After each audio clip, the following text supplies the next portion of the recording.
Good evening, everyone. My name is Deborah Griffith, and I am the University Archivist, and welcome tonight to talk by Dr. Petra DeWitt. This is part of the National Archives Month. This month's exhibit, put on by myself and Katie Seal from State Historical Society of Missouri-Rolla Research Center, is Rabbi Isherman Sounds a Warning, Missourians and the Holocaust. So the exhibit itself is in the cases at the back of the room, and it looks at 6 different Missourians and their experiences before, during, and after the Holocaust. But tonight we have the first speaker in our series. You may have come for the other speakers and events related to the downstairs Holocaust exhibit. This is the bio for Dr. DeWitt. Petra DeWitt is an associate professor in the history department on campus. Her original research focus was the home front during World War I, and you may have come here for her World War I talk. The research resulted in several publications, including her first book, Degrees of Allegiance, Harassment and Loyalty in Missouri's German-American Community During World War I. It received the Missouri History Book Award from the State Historical Society in 2012.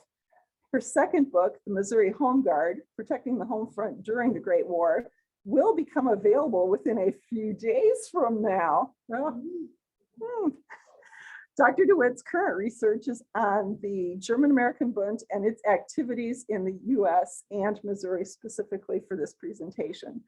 Her presentation this evening is entitled Hitler's American Friends, the German-American Bund in Missouri. Thank you. Thank you for that nice introduction. Can everybody hear me? Probably too many students too who don't want to hear me, right? Americans like to think that a person like Adolf Hitler, who preached nationalism at the exclusion of groups of people, could never rise in prominence in our country.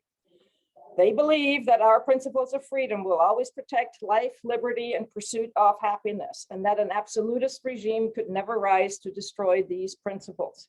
A deeper look at the 1930s and the presence of organizations like the German-American Bund that espoused anti-Semitic ideals reveals that it almost happened then.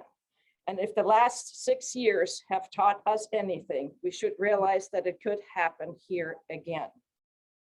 We as a society need to watch for the signs, the dangers to our democratic republic, including the distortion of historical facts and the ability of charismatic speakers to rally public support and demand loyalty to the point of attacking people and institutions deemed as threats to their own way of life.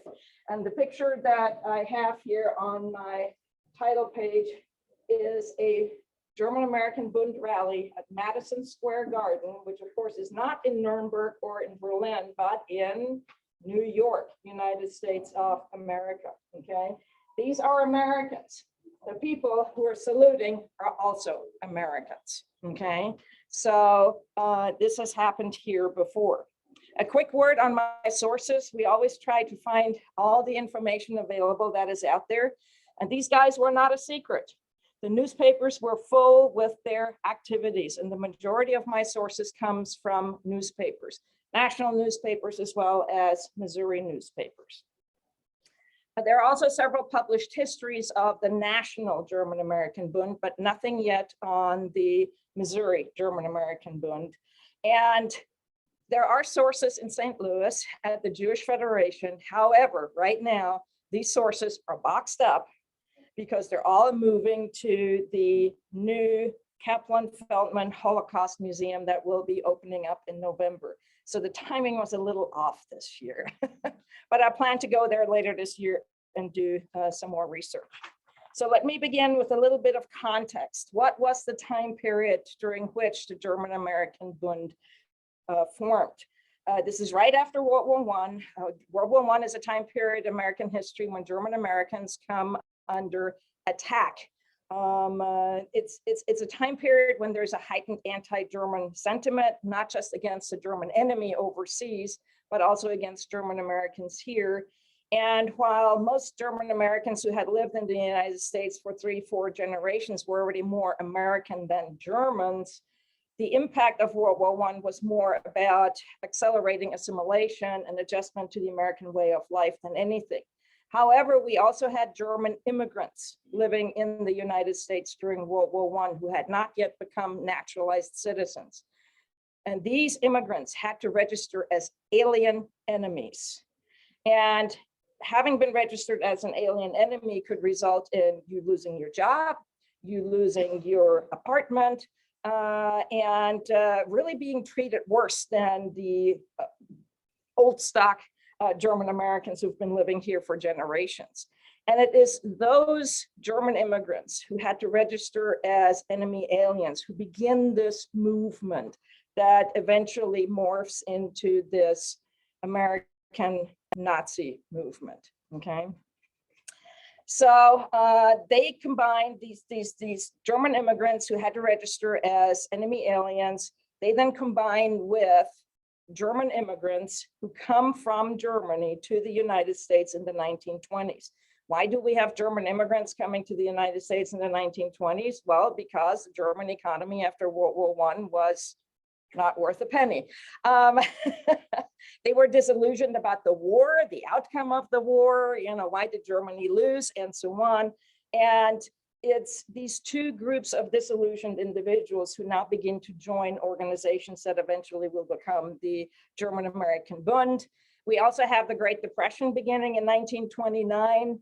And to these disillusioned individuals, the Great Depression only confirmed that democracy and capitalism does not work, okay? So, but they stay around. They stay in the United States. They don't leave because initially, Germany is just as bad off as the United States is during the Great Depression, right? But then we also have German propaganda activities in the United States happening. And they do this through the Deutsches Ausland Institute, the DAI. And they are spreading their propaganda quite effectively in the United States. They make the argument that a German is always a German and always will be German, that you cannot really become Americanized.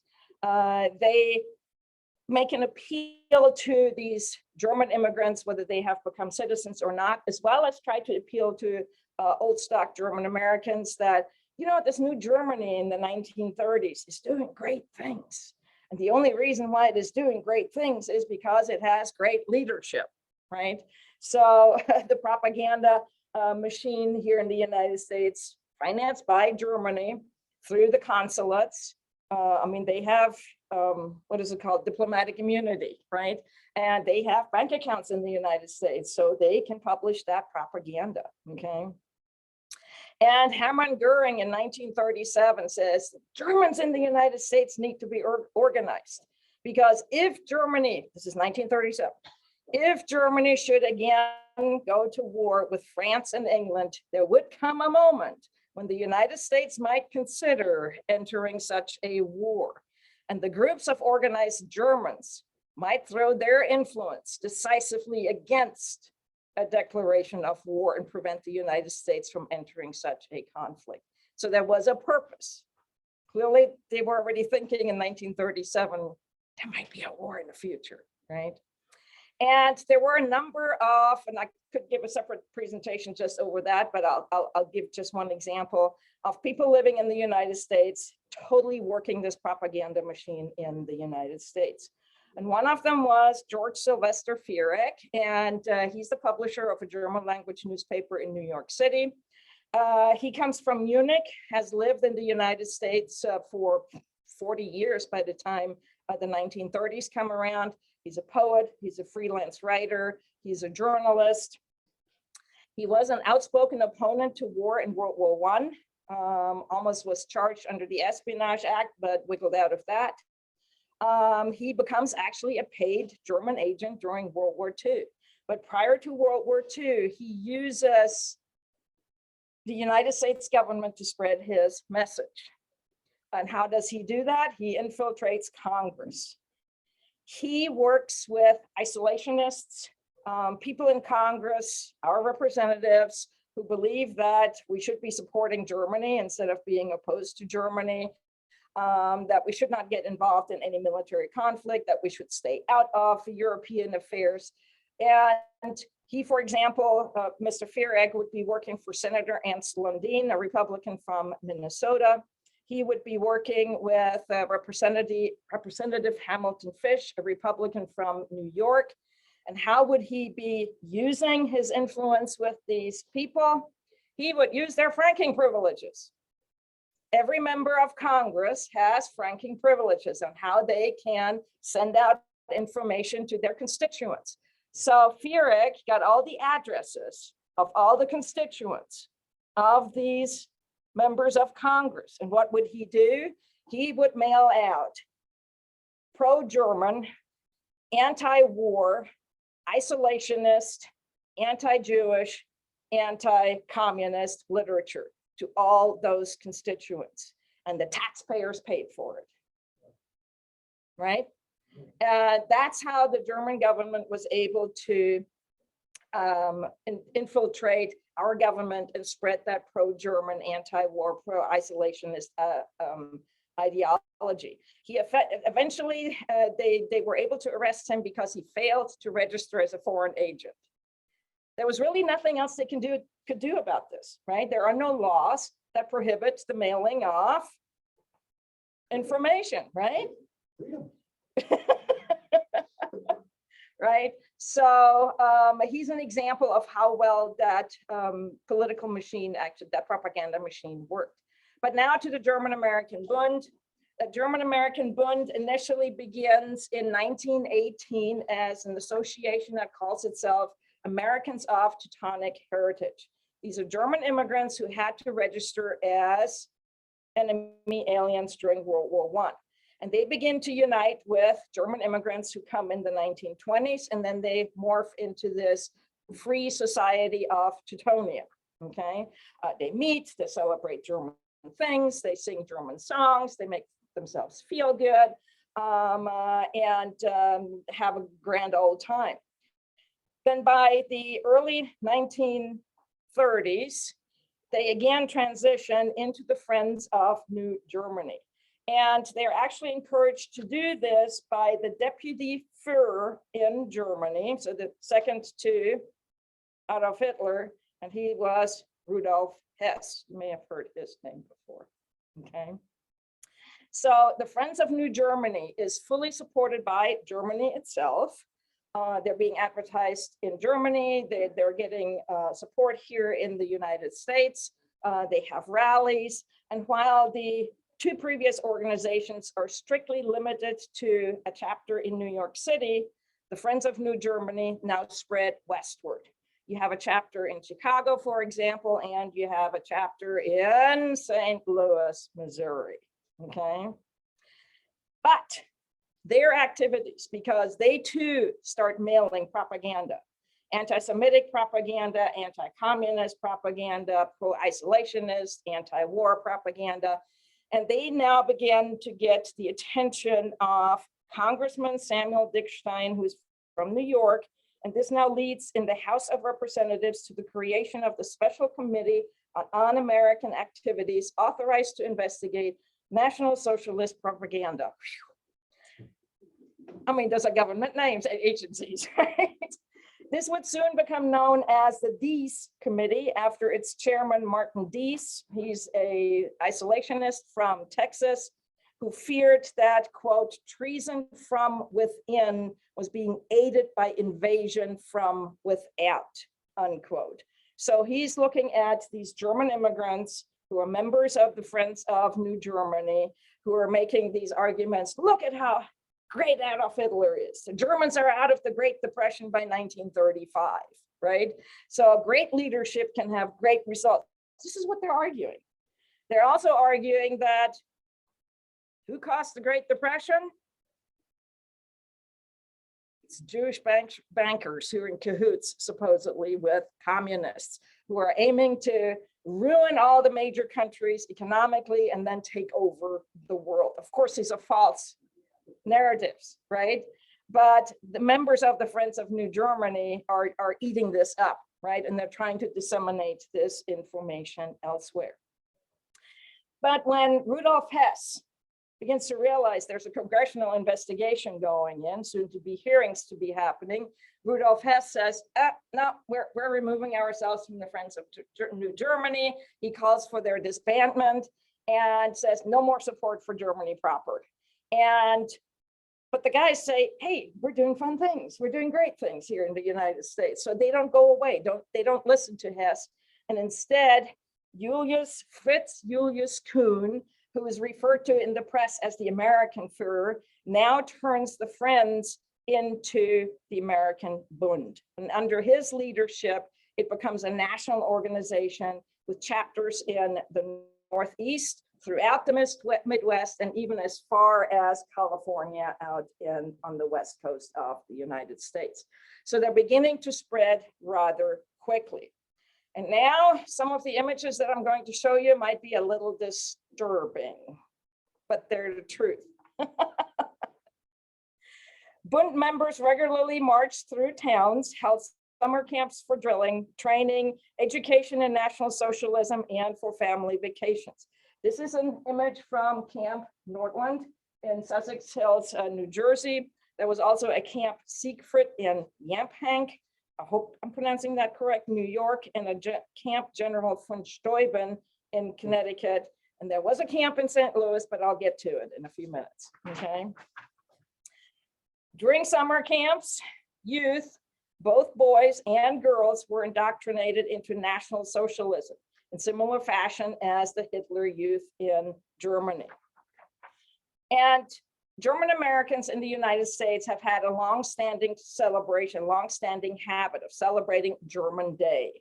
They're celebrating the German contributions to the United States, be it in the American Revolution, be it during the American Civil War, and they have yearly parades. And every major city has a federation of German societies, and they would put up these parades, these celebrations. And initially, when the German Bund was created in 1935, you would have them participating in these parades. So you see the German-American Bund with their band and their members flying both the American flag and the swastika right next to it. And they're parading down the streets. This is New York City. This is not a secret organization. Everybody sees them. Everybody knows about them, right? And nobody's saying stop. And here is Fritz Kuhn addressing a Bund meeting out in California at Hindenburg Park in La Crescenta, which is near Los Angeles, on April 30th, 1939. Now, there's an interesting story about these guys in uniform. White shirts, black pants, black tie, black semi-belt, and they were called an honor guard or the ushers at all these meetings. But in actuality, they were called the Oberdienst or the OD, and were very similar in actions as to stormtroopers. They were there to keep law and order during any and all meetings, okay? Now, the apex of the National Bund came on February the 20th, 1939, when it held a rally at Madison Square Garden. More than 20,000 individuals attended that meeting. In the rows, you have the uniformed Oberdienst, the guys that I was just referring to, maintaining law and order. It was a spectacle which remained etched in the memories of those who attended. It was an evening of American patriotism and Germanness, but also an evening of isolationism and America first, of rabid racism and anti-Semitism. Waves of thunderous applause followed each tirade from the podium. One could have thought that one was at a rally in Nuremberg, Germany.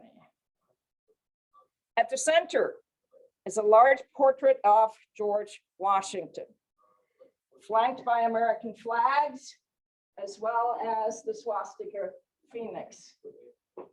Why? Was the Bund celebrating George Washington? They claimed him as their icon. They called him the first fascist. And they made the argument that he supposedly knew democracy could not work. Why would they think this?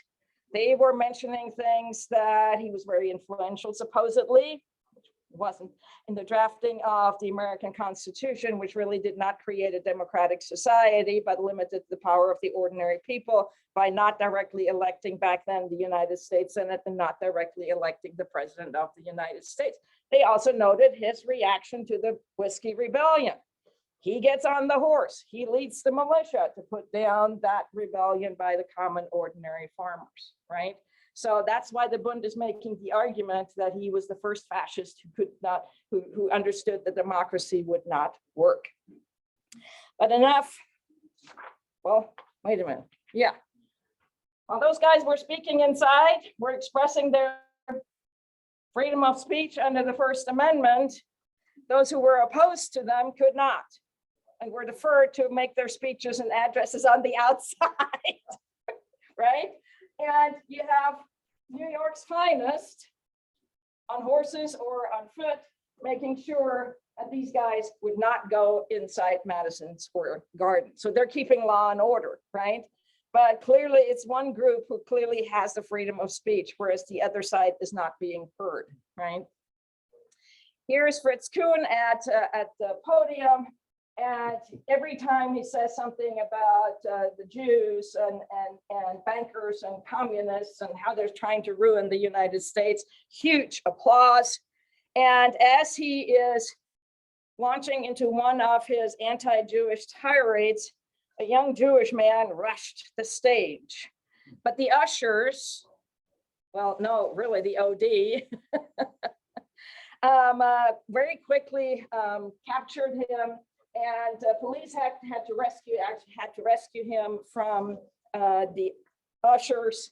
And eventually police identified the person as Isidor Greenbaum, 26, a hotel worker, a Jewish individual who wanted to express his freedom of speech by stopping Fritz Kuhn from talking. But Mr. Kuhn remained on the rostrum and was able to finish his speech. More about him and his future in a little bit. I want to move on to Missouri. Context. Missouri in the 1930s. You have a large number of German Americans. They still speak German. They even still read 2 German language newspapers in St. Louis, okay? And these German language newspapers advertise the Friends of the New Germany. Freunde des Neuen Deutschlands, okay? And they're watching a movie. Tonfilm means a movie with sound. So it's a German movie with sound. And it's the movie about Horst Wessel. He's an individual, he's an SS person who was killed in 1930 and became a martyr in the cause of Nazism, okay? So they're showing those kinds of movies in St. Louis. And I have not yet found any information how many people actually go there and watch it, but it's being advertised, right? So it's not a secret. So as elsewhere in the county, St. Louis also had a chapter of the Friends of New Germany. I already said everything else, okay. And the leader of the St. Louis chapter is Albert Miller. I found a photograph of him. He was born in 1905 in Frankfurt, Germany. He arrived as a young teenager in 1921 with his mother, and his father followed in 1922. He's a very intelligent, bright young man. One newspaper article noted that he received a full scholarship from Washington University, in part because he had graduated from high school in 2.5 years. He came to the United States only speaking German. He graduated from an American high school in 2.5 years. He was very self-dedicated to his studies. He learned English very quickly. And what he loved to do was read books, read books. And the reporter asked him, well, don't you like girls? No, I want to read books. And even though he got the scholarship from Washington University in St. Louis, he never used it. Instead, he had a dream.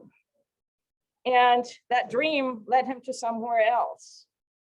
From where did he graduate? Missouri School of Mines in 1929, because his dream was to become a mining engineer. I was totally blown away when I found that newspaper article. So thank you, Debbie, for helping me find more information. And this is actually a photograph from the yearbook, the year that he graduated. I'm still trying to get into his head, figure out why this young gentleman, who in my opinion was living the American dream, would be enamored by National Socialism and would be advocating, to any newspaper articles, when he's being interviewed and being quoted in the newspaper, he appears to be like hero worship of Adolf Hitler, right? So I'm still trying to get there. In the 1930 census, he's identified as being a naturalized citizen. I only can find his intent of becoming a citizen, not the actual citizenship certificate. In 1930 census, he was unemployed, but his father was fully employed. Then in 1931 and 1935 city directories, I see him being employed as an engineer in an engineering company in St. Louis. So he must not have suffered as much as like a quarter of the population that had no jobs. I don't know if he was part-time employed. That could have been a problem, but we're still digging, right? So he's the leader, and St. Louisans really become aware of this organization in 1937 as newspaper articles begin to publish when they're meeting, what they're talking about, and so on. And these guys don't hold back. They freely share their ideology, their opinions, and everything else. So this is an April 1937 St. Louis Post-Dispatch article. And it talks about a meeting in April 1937 by the Bund.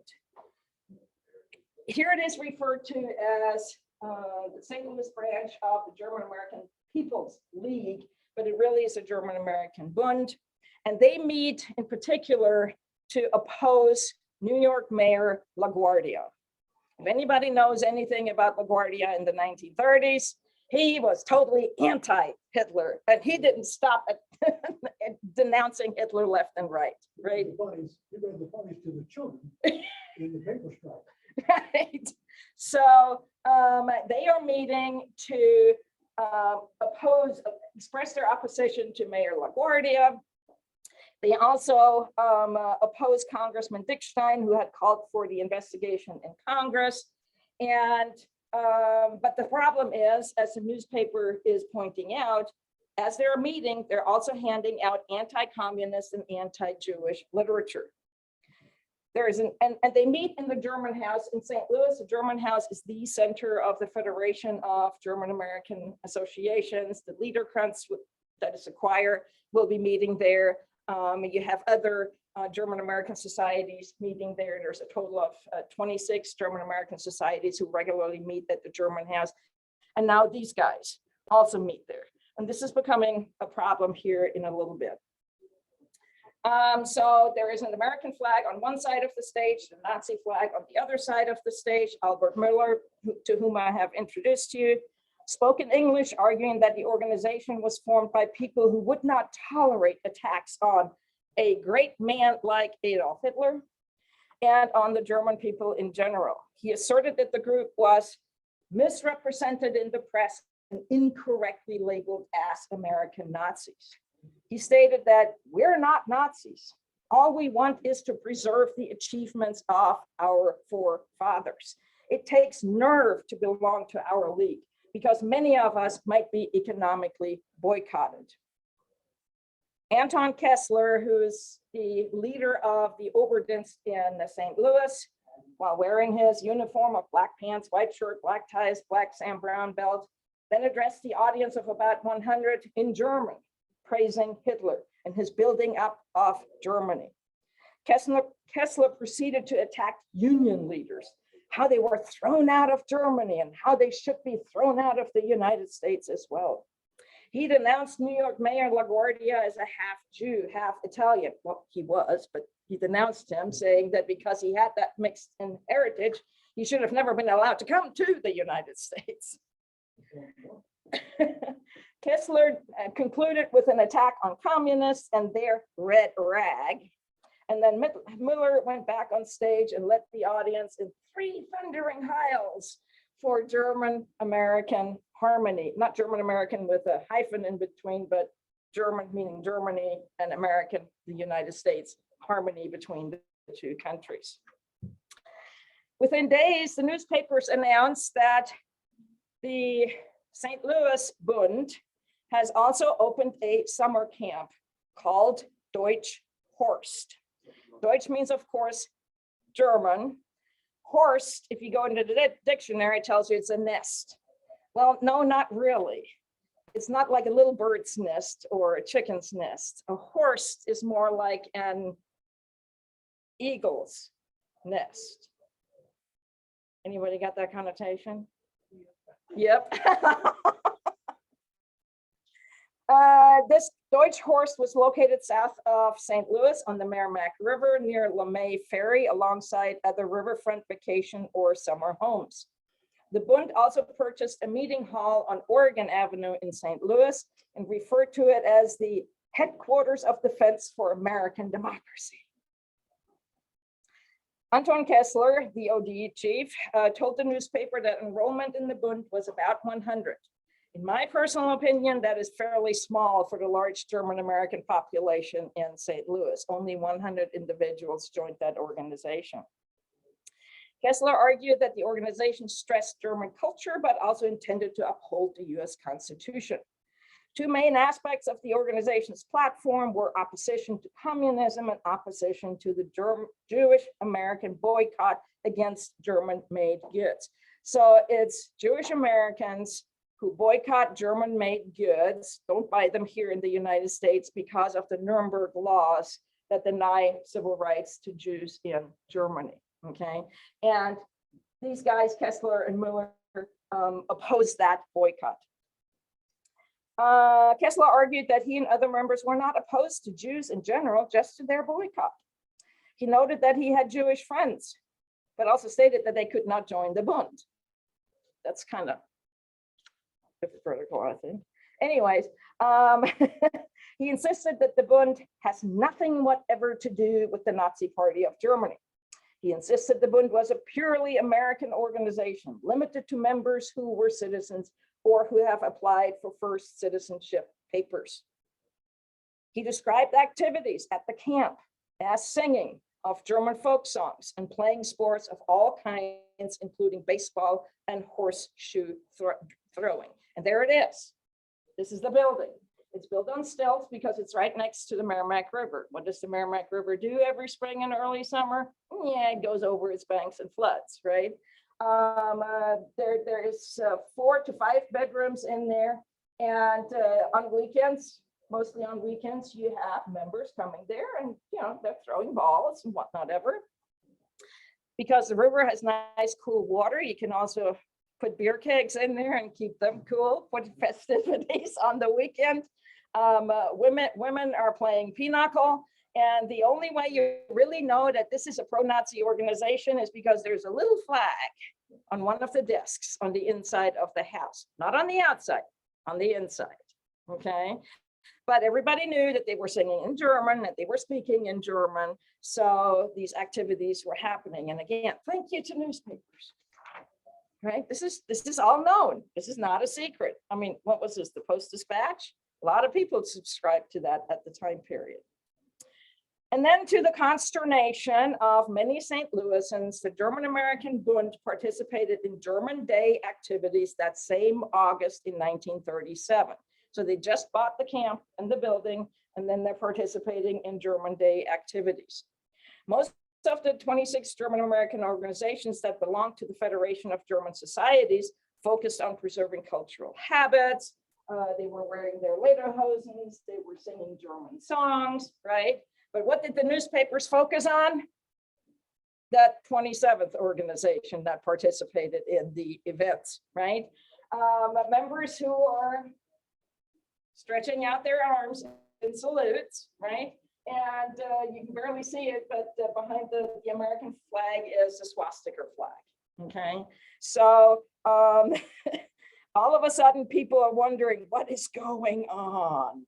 And this seemed to shock a great number of St. Louis, and their reaction was swift in clear opposition to such activities, okay?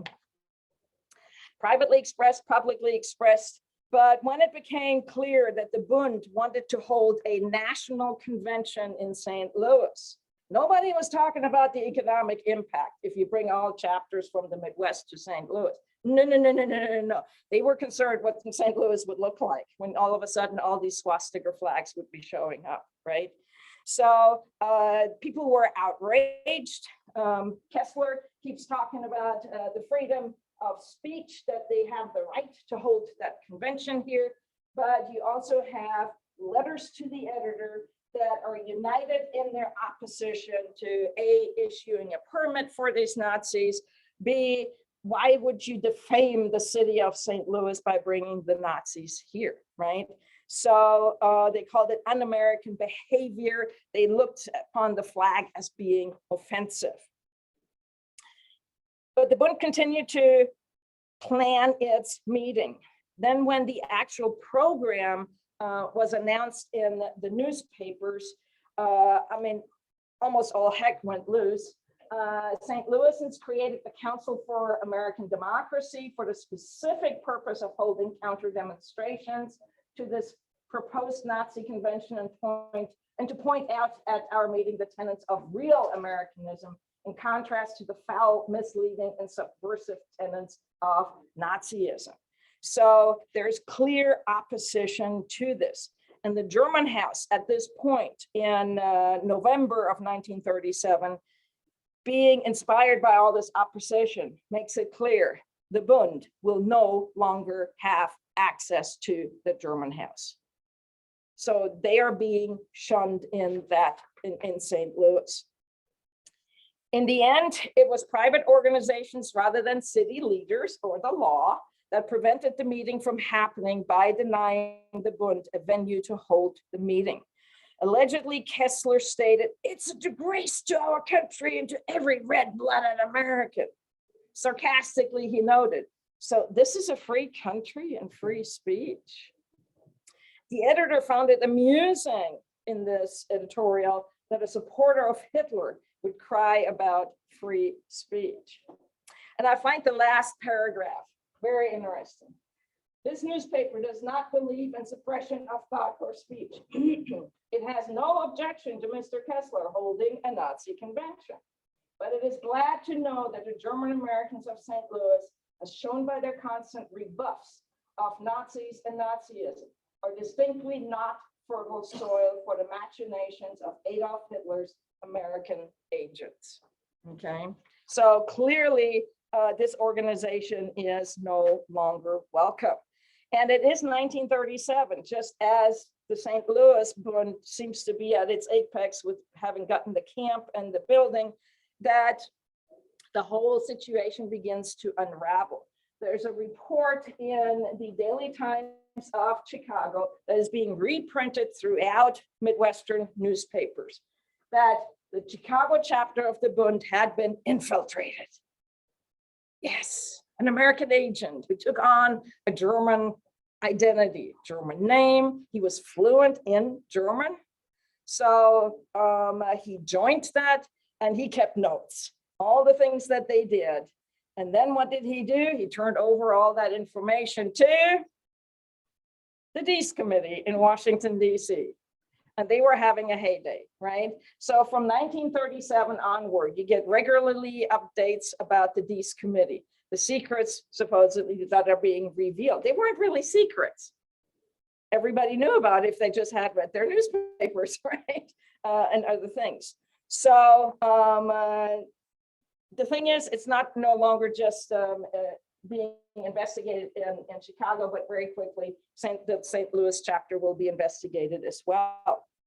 And from this point onwards, the opponents of the German American Bund also become more activated, more inspired to express their opposition. And every time there's a rally in St. Louis, there are more outside than there are inside. And every time one of the persons wants to come out, they're trying to attack them. In other words, who is being protected by the police? Not the opponents, but the members of the Bund. So when this guy, Fred Forster, left the meeting, somebody got close enough to him to knock off the hat, and he immediately screamed for help because he knew if they got closer to him, they might hurt him. Wilhelm Kunz, who's actually a speaker from the National Bund, German-American Bund, he had to sneak out the back of the building to get out of there so that he would not be hurt, right? So clearly, as the articles make clear, the Bund is not welcome in St. Louis. People are speaking out and it becomes a shunned organization. And indeed,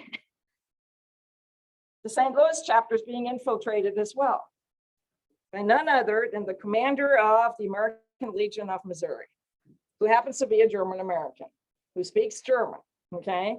His name is Fred Botker. So he's a veteran, right? As a member of the American Legion, he's a veteran of World War I. And he infiltrates the organization. He too keeps notes and writes down names. And then he contacts the employers of all the individuals whose names he has written down. And he tells these employers what these guys are a member of, that they are a member of the Bund, that these are Nazis, and that they should be fired. And many a member of the Bund will be losing their jobs as a result of Butker's activities, okay? And by 1938, it looks like the Federation of German Societies might actually not hold a German Day, might not hold a picnic or anything, because they don't want to be associated with the swastika or anything.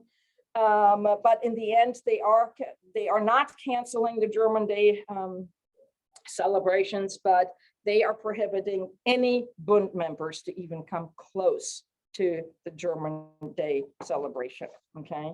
So clearly, by December of 1938, the Bund chapter in St. Louis it still exists. They still meet on weekends in their camp house along the Merrimack River, but they're no longer marching in uniform. They don't hold any more rallies because they can't find a building to hold the rally in, except the building that they own, right? So totally shunned in the city of St. Louis. Fast forward to the following year, 1939. Remember in February of 1939, the big rally at Madison Square Garden? That was the finest, I call it the final rally that the Bund held. So they went out on top more or less, right?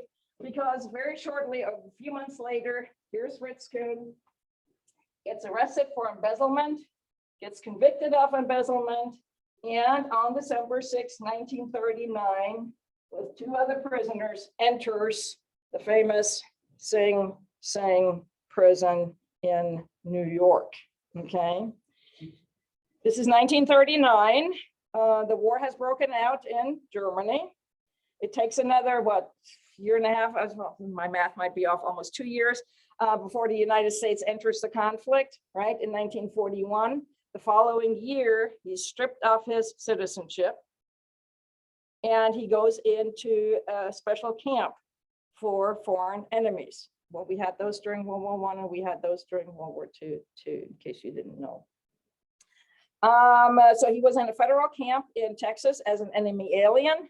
In 1945, when the war is over, he gets deported to Germany, where he gets promptly arrested and placed into Dachau because he was a Nazi, right? And the American occupation forces put Nazis into prison.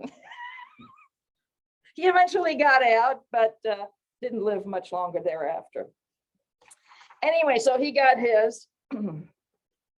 Here is a publication, also in 1939, of FBI investigation of the St. Louis Bund chapter.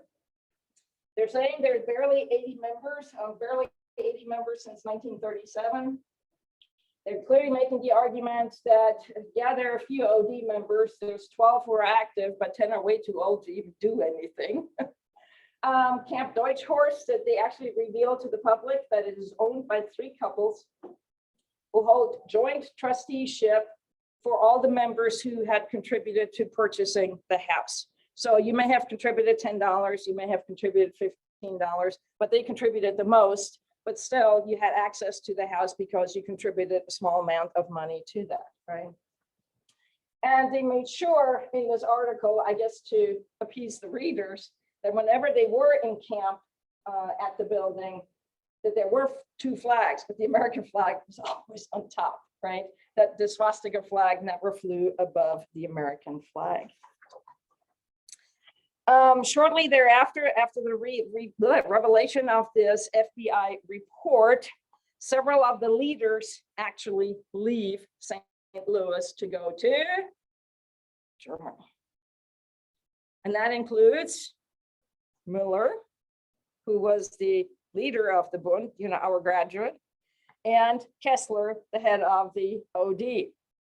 Now, the report in the newspaper explains that Müller had lost his job at the engineering firm of Russell and Axon because of his Bund activities. George Russell, president of the firm,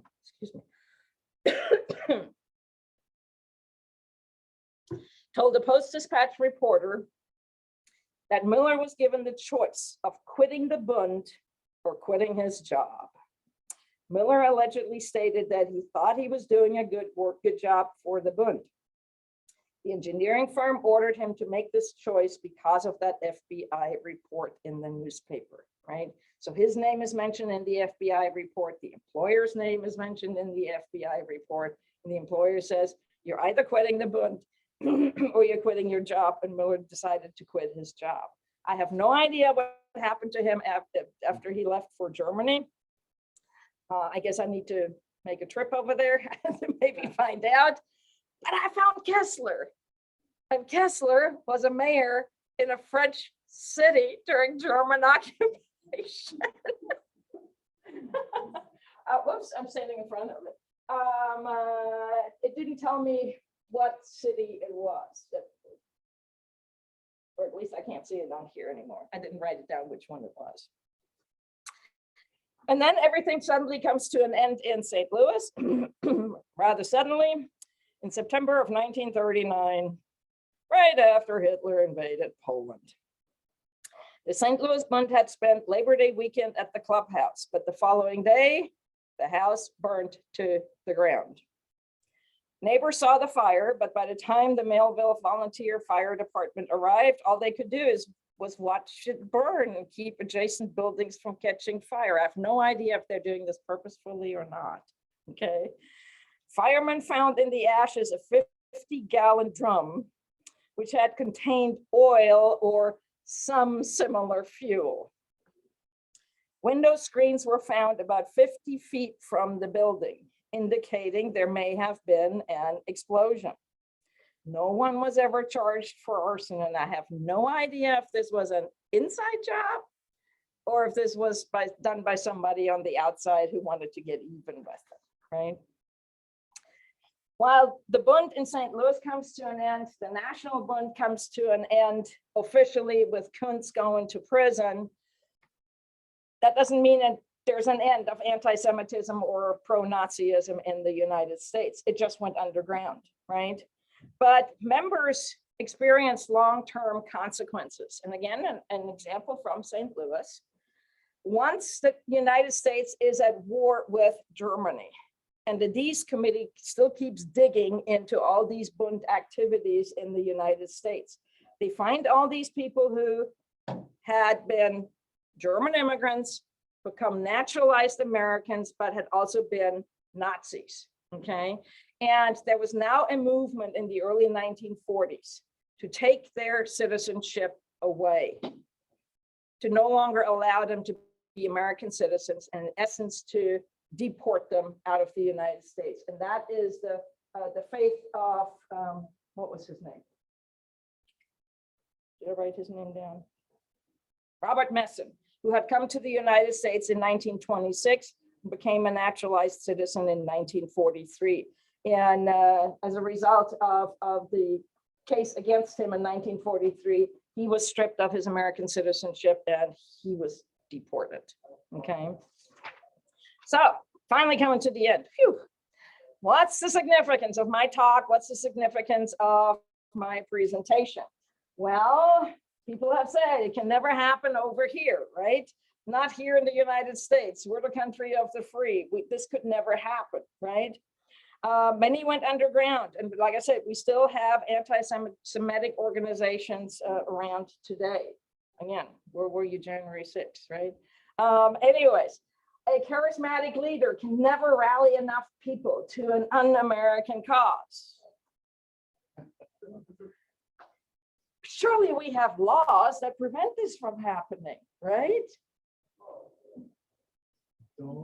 No, we don't really have the laws to keep people from expressing their freedom of speech, right?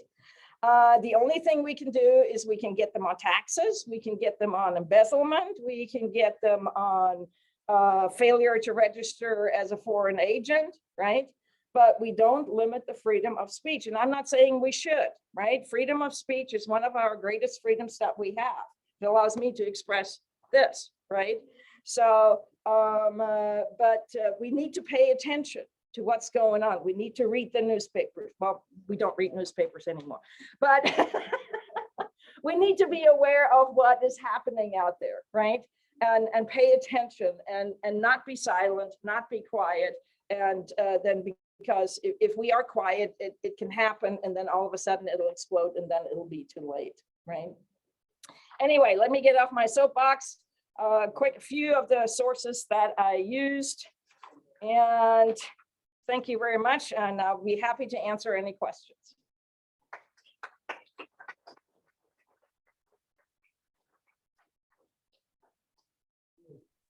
Got a few from some of our Zoom people.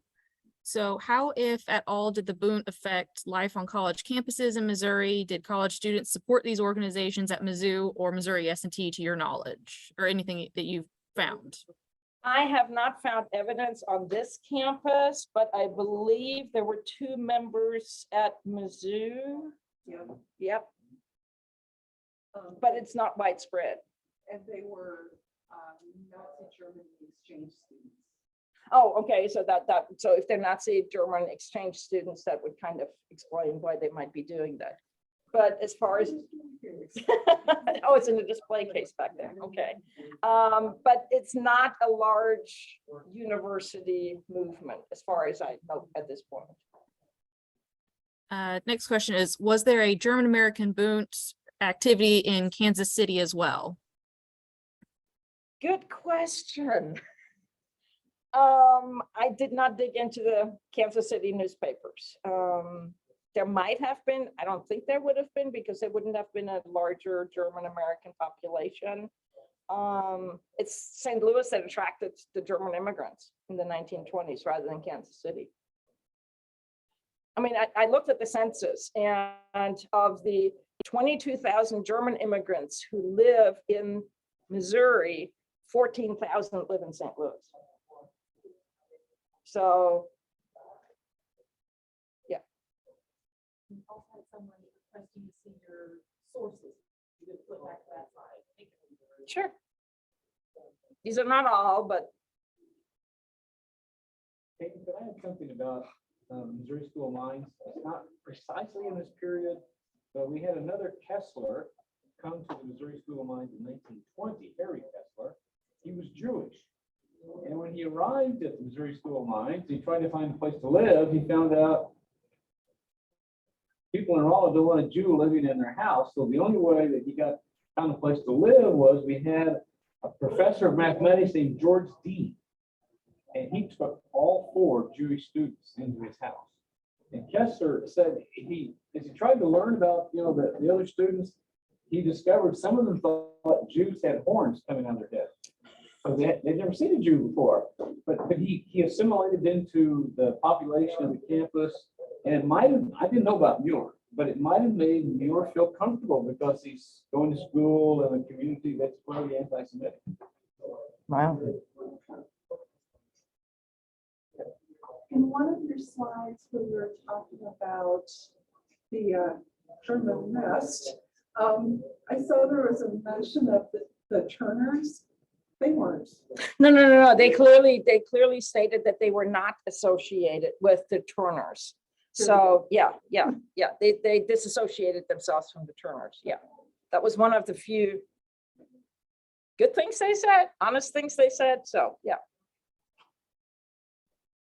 We have another question. Were there any other cities that you know about in Missouri with Bund activities outside of St. Louis? There was, I couldn't find, it was mentioned once that there was in Franklin County, that there was also a summer camp in Franklin County.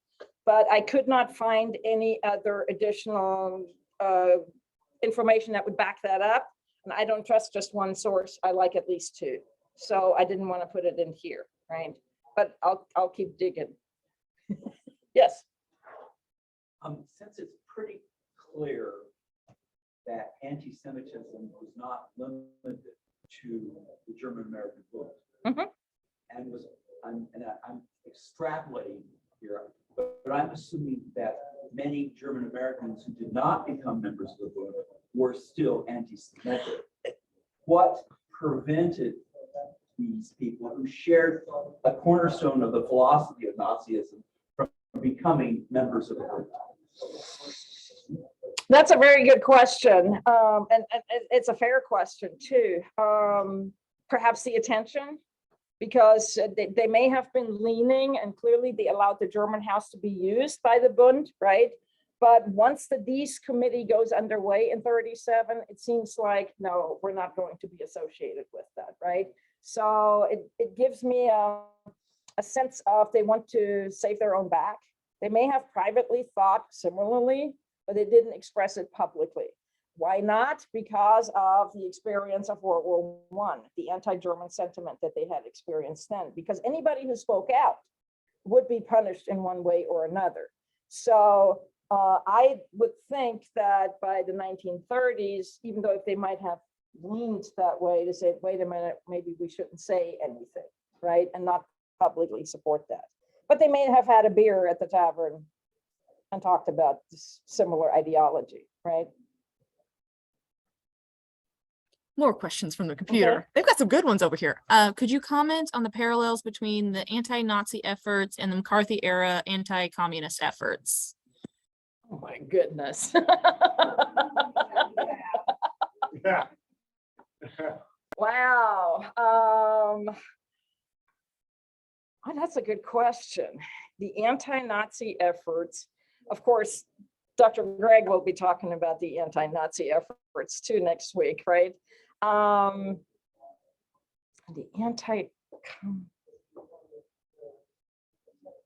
I can't really answer that question.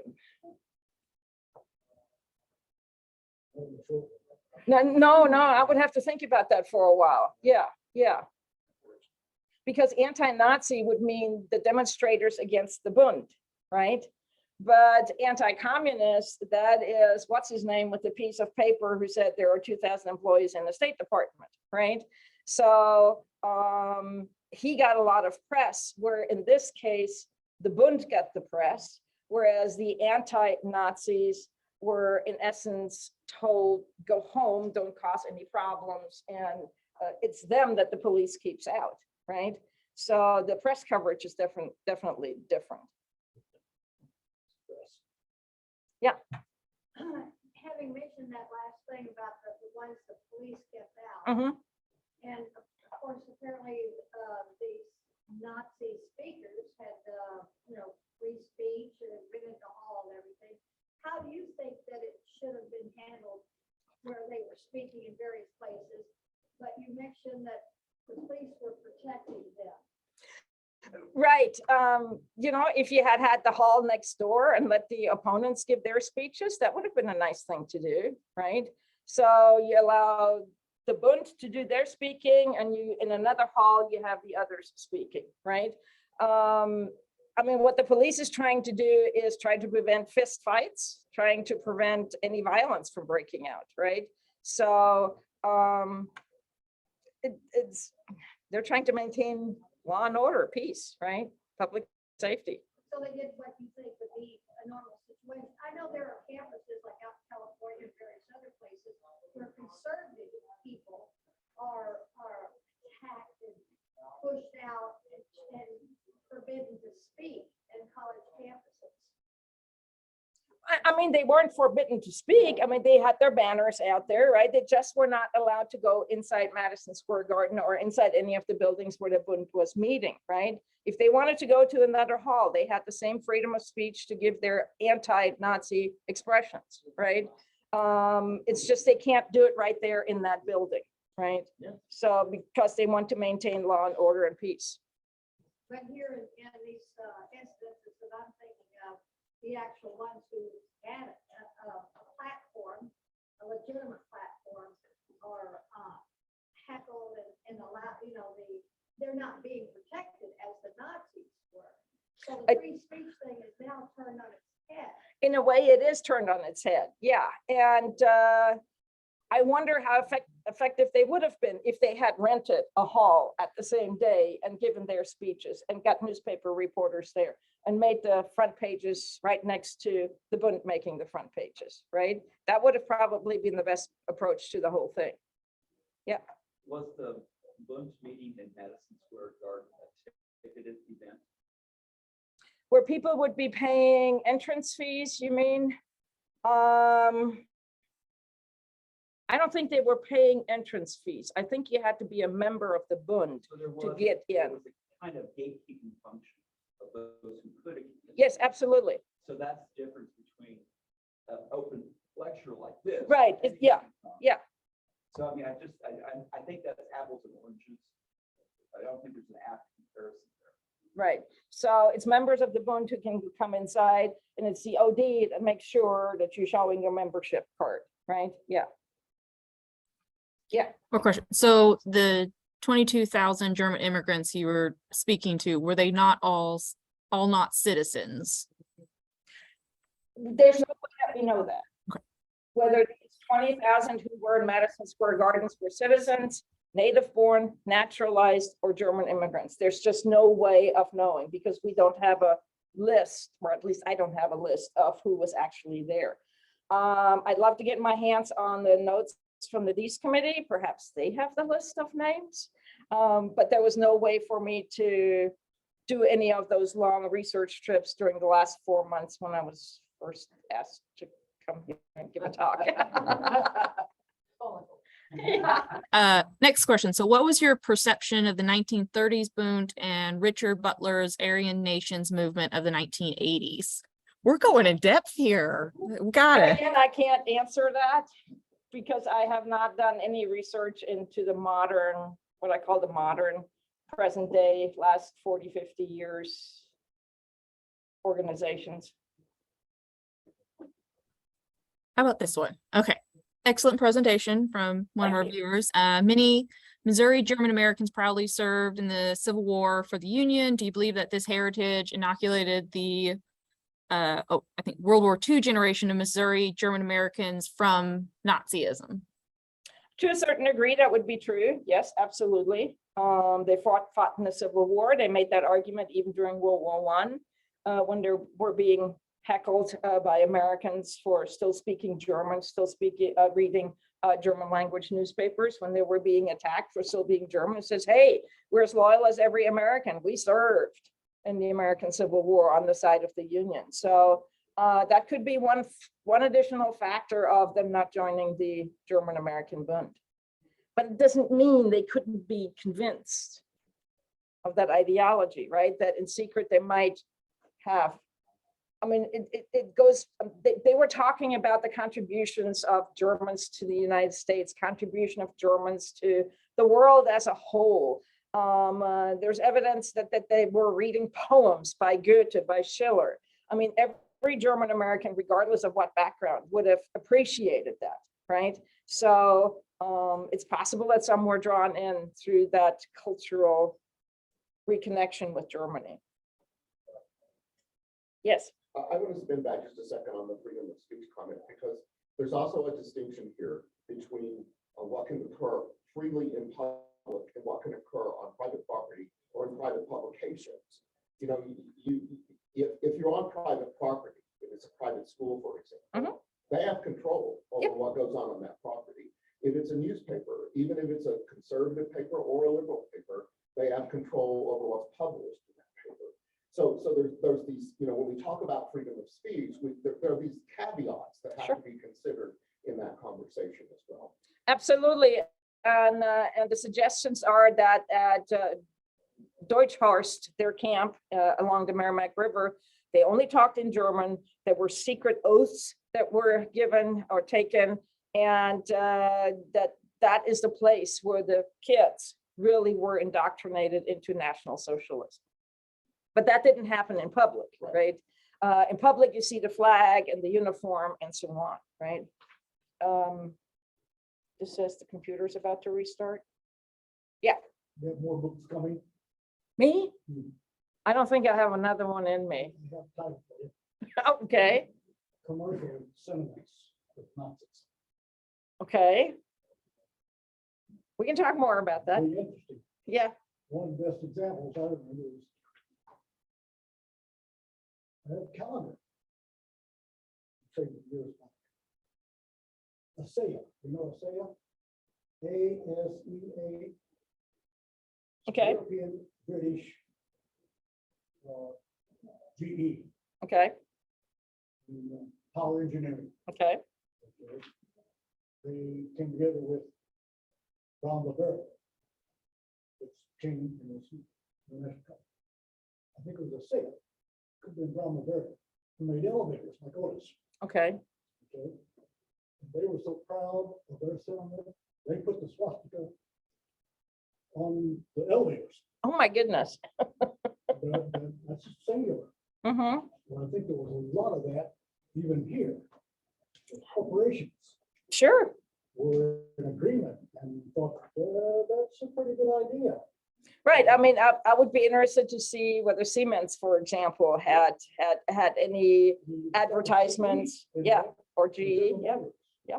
And, you know, Chrysler, see what they thought about that. yeah, right. And fascism is, the political spectrum is way left and it goes way right. Right. Yeah. Typically, we think of being conservative, middle. It's dangerous both ways. Mm-hmm. This was the far end, and there are a lot of companies that much prefer it. Why did they hate them? They were on the opposite spectrum, the opposite side.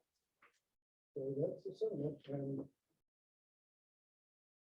companies, you know, have leadership. And Sure. control things, the same as private property. Sure. And they- Absolutely. They, Absolutely. they manifest their sentiments through the 20s. Sure. Absolutely. 30s, I mean, that, you know, they were in the 20s doing well, 69, 30s, they begin to, would like to be absolute control, fascism. So anyway, if you consider a further the Yeah, that's a good idea. It's a good thought. Yeah. Any other questions? Yes. So how, are there any comparable like denazification programs, like children that went to Deutschhorst or other similar? You mean similar to what happened in Germany after World War II with the denazification? No, I did not see any of that. It's the Nazis who left the United States who went back to Germany who underwent that denazification program, like Kuhn, who went to Dachau, right? But I have not seen any evidence that there was a program in the United States getting to the children who attended the summer camps, that they were being denazified. I mean, not, at least not an official program. Yes. Mine's kind of off the general thing, but as I was reading stuff down there, I don't understand why Americans threw at the Pearl Harbor, they threw all the Japanese immigrants into these camps. And here we had people who were showing the swastika, and they weren't put into a camp. And I don't quite understand how we have these two totally different things, because some of those Japanese were total Americans, have been here for generations. They had no business being put in a camp. Many of them had fought in the world in both wars. You I- know, but why were people who were obvious Nazis not put in a camp like that? I Well, they- don't understand that. Well, if they had their naturalization taken away from them, right? Then they became enemies and they came into those camps. The biggest difference is whiteness. Yeah, and Pearl Harbor, right? Germany did not attack the United States. It's Japan that attacked the United States, right? So it's race as well as the physical attack that Americans. And then, of course, it's also General DeWitt, who's not related to my husband's family, who had his own little way of enforcing the executive order that brought the people into the relocation camps, right? I know the frustration, yes. Makes no sense to me. Today, that does not make sense. Back then, it made sense to a lot of people, right? So, yeah. We had discriminated against the Japanese Americans for many decades, and that was no different than how we treated them I mean, we had denied them citizenship, right? Parents could not become naturalized citizens. It was their kids who were born on American soil who were the citizens, right? So you have the different generations. What's it called? The Nisei and the Issei and so on, right? But yeah, I understand the frustration. Yeah, you want to. I hesitate to ask this question. You're addressing these, a recent history, really not too far in the past, in an area here in St. Louis region and so forth. Many of the people in your audience may have had relatives, German relatives, that are in St. Louis and elsewhere. I mean, has anyone spoken up with guys? Hey, you're talking about my uncle? Not yet, because I just presented, right? Tomorrow. So yeah, exactly. The onslaught will begin tomorrow, right? And I mean, I hope I didn't come across as saying that this Bund was a fantastic organization, right? I would love to hear from people who may have had relatives in the organization. Okay, so like I said, this is 4 months of research, right? So I had known that the organization existed. I did not know there was a St. Louis chapter. So this is all, I definitely did not know the connection to this campus. So this is still all brand new, right? Another calamities in world history. Another one of those, Epitome, right? the one that nobody should forget. Right, absolutely. We should not forget. We should learn from the past and not repeat the mistakes, right? On the spot. Just this evening, this last hour, you've done a great job. Well, thank you. Appreciate that. Here, here.